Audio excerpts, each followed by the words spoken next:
Second is a concept that's now become very evident through neuroscience, and actually this connects with also ancient wisdom, is that actually we have more than one brain.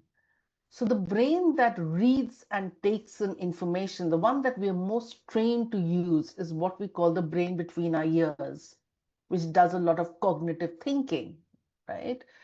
So the prefrontal cortex, which is behind our forehead, that's the one that does that area of the brain is responsible for things like problem solving, analyzing, decision making. So it absorbs a lot of information. So when we are studying, that's the part of the brain that we're using. But the whole brain system shows that neurons are shot through our body. So there are neurons in our heart, there's neurons in our gut, there's neurons in our skin, but we're never trained to use it. So what happens is that we think we are educating ourselves, which is true to some extent, but we're not really engaging the whole brain system. So you can see how we are limited in the kind of intelligence we're using. We think we are being more intelligent, but it's like saying I'm being intelligent by using just one source.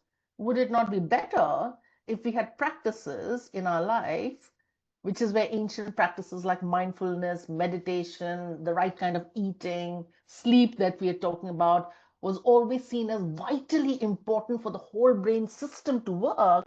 And I wish leaders and all of us would do more of that, because then we start really expanding our sources of intelligence rather than just one source, which is let's go down the rabbit hole of looking at ChatGPT and learning more and more and more in there. This is great, but then you're missing out the gifts that your whole brain system brings in.